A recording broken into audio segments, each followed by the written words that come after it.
அனைவருக்கும் வணக்கம். நமக்கு இன்னைக்கு தினமணி செய்தித்தாள்ல என்ன செய்திகள் இருக்கு அப்படிங்கிறத பார்ப்போம்.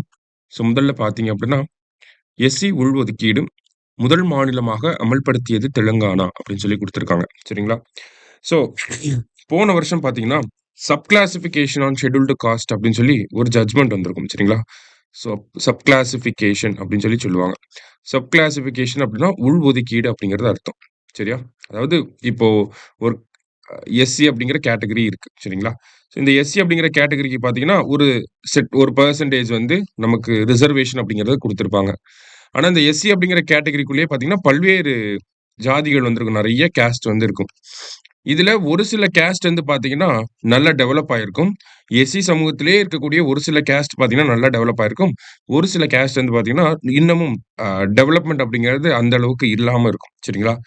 அப்ப இந்த சப் கிளாசிஃபிகேஷனோட அப்ஜெக்டிவ் என்ன அப்படின்னு பார்த்தீங்கன்னா, அ எஸ்சி அப்படிங்கிற இந்த கேட்டகரிக்குள்ளேயே இன்னும் டெவலப்மென்ட் அந்த அளவுக்கு இருக்காத கேஸ்ட்ட வந்து கண்டுபிடிச்சு, அவங்களுக்கு ஒரு சர்டைன் பெர்சன்டேஜ் உள்ஒதுக்கீடு அப்படிங்கிறத குடுக்கணும். அதுதான் இந்த சப் கிளாசிஃபிகேஷன். இப்ப எக்ஸாம்பிள்க்கு பார்த்தீங்க அப்படின்னா, 2009ல தமிழக அரசாங்கம் ஒண்ணு பண்ணியிருப்பாங்க. என்ன பண்ணியிருப்பாங்க அப்படின்னா, நமக்கு பொதுவா எஸ்சி அப்படின்னா 18% ரிசர்வேஷன் அப்படிங்கிறத நம்ம படிச்சிருப்போம். இதுல தமிழக அரசாங்கம் உள்ஒதுக்கீடு சப் கிளாசிஃபிகேஷன் அப்படிங்கிறத பண்றாங்க. ஓகேங்களா? அதுல எஸ்சி-ஏ அப்படின்னு சொல்லி ஒரு கேட்டகரிய நம்ம கொண்டு வரோம். ஷெட்யூல் காஸ்ட்ல அருந்ததியர்கள் அப்படிங்கிற ஒரு கேட்டகரி கொண்டு வந்து, அவங்களுக்கு உள்ஒதுக்கீடா ஒரு 3% குடுக்குறோம். ஏன்னா, இவங்களோட டெவலப்மென்ட் அடுத்த கட்டத்துக்கு போகணும் அப்படிங்கிறதுக்காக. ஸோ இத தான் நம்ப என்னன்னு சொல்றோம்? சப் கிளாசிஃபிகேஷன் அப்படின்னு சொல்லி சொல்றோம். ஸோ இதன் மீது இந்த மாதிரி சப் கிளாசிஃபிகேஷன் பண்ணக்கூடாது அப்படின்னு சொல்லி வழக்கு போட்டுப்பாங்க. ஏன்னா தமிழக அரசாங்கம் பண்ணியிருப்பாங்க. ஆந்திரா, பஞ்சாப் இந்த மாரி நெறைய அரசாங்கங்கள் பண்ண ஆரம்பிச்சிருப்பாங்க. இது வந்து அரசியலமைப்புக்கு எதிராக இருக்கு அப்படி இப்படின்னு சொல்லி வழக்குகள் போடப்பட்டிருக்கும். ஸோ அந்த வழக்குகள் மீது வழங்கப்பட்ட தீர்ப்பு போன வருஷம் வந்திருக்கும். அந்த தீர்ப்புல என்ன சொல்லியிருப்பாங்க அப்படின்னா, sub classification on scheduled caste அப்படிங்கிறத பண்ணலாம். அதாவது இந்த மாரி இப்ப தமிழக அரசாங்கம் பண்ண மாதிரி இந்த உள்ஒதுக்கீடு அப்படிங்கிறத பண்ணலாம் அப்படிங்கிற தீர்ப்பு வழங்கப்பட்டிருக்கும். மாநில அரசாங்கங்கள் அத பண்ணிக்கலாம். அத பண்றதுக்கு முன்னாடி சரியான டேட்டா இருக்கணும். அவங்க ஏன் பண்றாங்க?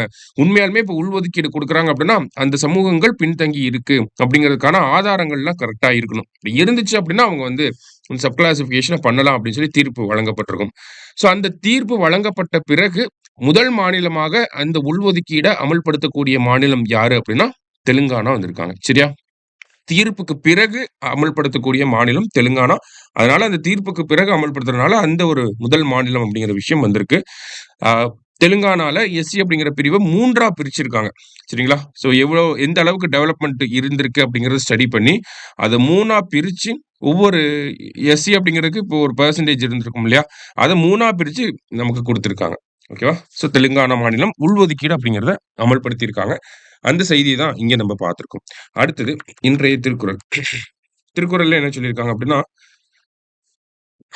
"எனைத்திற்பம் எய்திய கண்ணும், வினைத்திற்பம் வேண்டாரை வேண்டாது உலகு.